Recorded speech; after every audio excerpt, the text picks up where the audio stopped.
ये 4 काम पत्नी को अपने पति से पूछकर नहीं करने चाहिए। जय श्री कृष्णा मित्रों, स्वागत है आप सभी का वेदांतिक दृष्टांत यूट्यूब चैनल पर।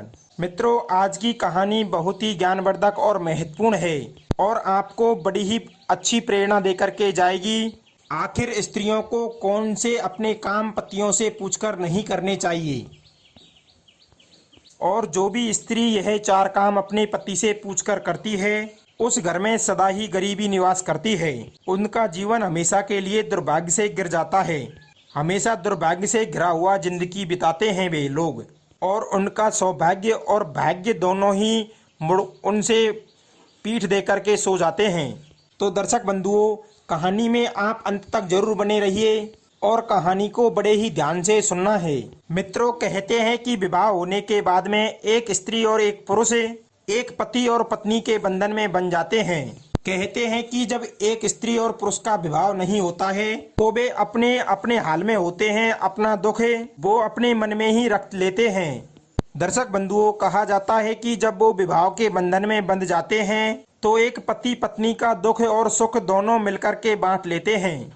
मित्रों, कहा जाता है कि पति पत्नी का मतलब होता है सुख और दुखों को बांटना, और पति पत्नी के प्रेम का मतलब होता है समर्पण। कहते हैं कि जिस प्रेम में समर्पण नहीं होता है वो प्रेम नहीं कहलाता। कहते हैं कि सच्चा प्रेम उसे कहते हैं जो हर सुख को हर दुख को एक दूसरे के साथ बंटवारा करके उसका समाधान करें। सुख की घड़ी में सुख को बांटे और दुख की घड़ी में दुख को बांटे और एक साथ मिलकर के उस दुख को दूर करे। कहते हैं कि उसी को सच्चा प्रेम और उसी को सच्चा विवाह बंधन कहा जाता है। मित्रों, कई लोग ऐसे होते हैं, कई पति पत्नियां ऐसे होते हैं जिनमें आपस में बिल्कुल भी नहीं बनती है।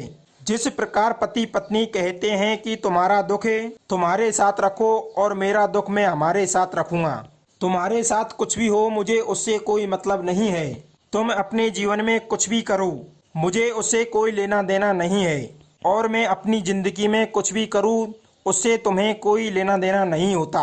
मित्रों, जो भी पति पत्नी इस प्रकार करते हैं उनका जीवन कभी भी सुख से नहीं कटता है, वे हमेशा दुखी रहते हैं। उनका जीवन और उनका यह रिश्ता केवल एक सौदागर होता है, और एक सौदागर जिस तरह सौदे का रिश्ता करता है उसी तरह यह रिश्ता सौदे का हो जाता है। मित्रों, कहते हैं कि जो पति और पत्नी अपनी अपनी बातों पर अटल नहीं रहते हैं, या फिर पति पत्नी की बातें से संतुष्ट नहीं होता है, या फिर पत्नी अपने पति की बातों से संतुष्ट नहीं होती है, तो कहते हैं कि वह रिश्ता हमेशा ही दूरियों को बनाता है और कभी भी वो रिश्ता प्यार और समर्पण में नहीं बदलता है।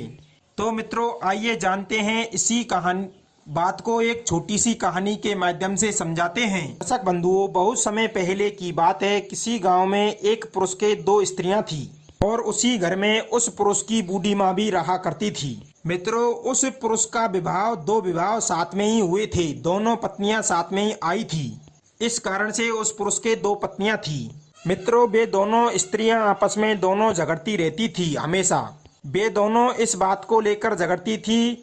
एक कहती थी कि मैं तुमसे बड़ी हूँ और दूसरी कहती थी कि मैं तुमसे बड़ी हूँ, तुम मेरा कहना मानो। मित्रों, इसी तरह वे दोनों स्त्रियां अपने छोटे बड़े होने का काम को बांट रही थी, और इसी वजह को लेकर के उन दोनों स्त्रियों में आपस में रोजाना बहुत ही अत्यधिक झगड़ा हुआ करता था, क्योंकि वे दोनों आपस में इस बात को समझ नहीं पा रही थी कि इस संसार में कौन छोटा है और कौन बड़ा है।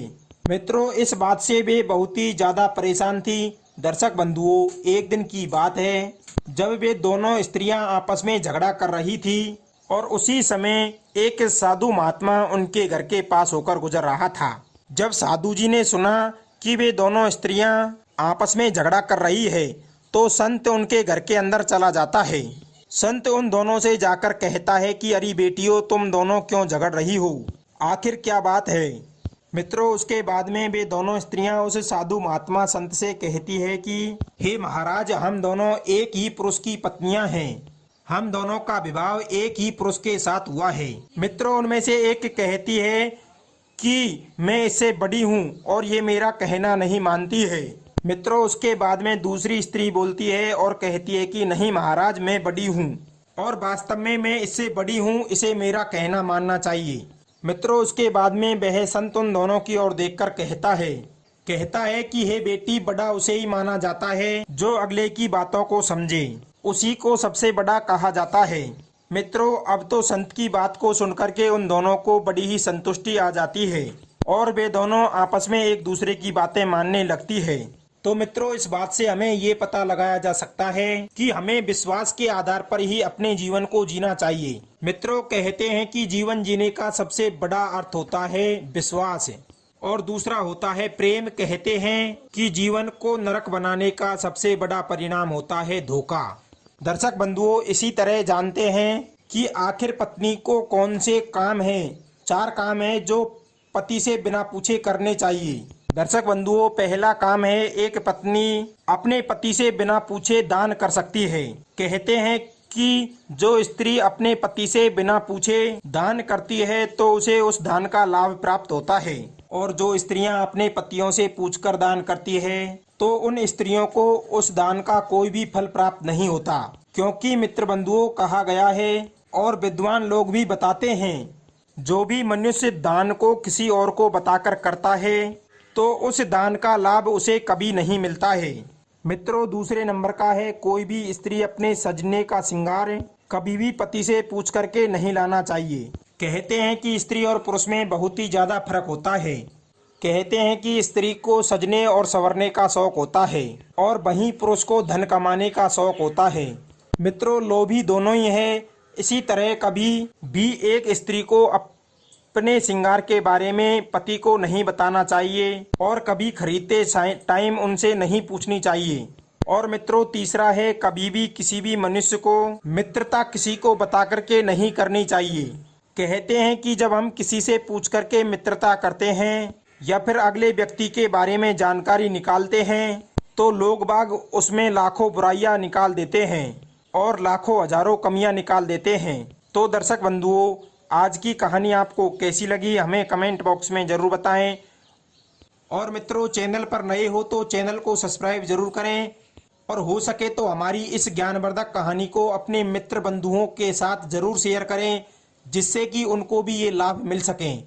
मिलते हैं अगली ज्ञानवर्धक कहानी में। आप सभी का बहुत बहुत धन्यवाद। जय श्री कृष्णा मित्रों।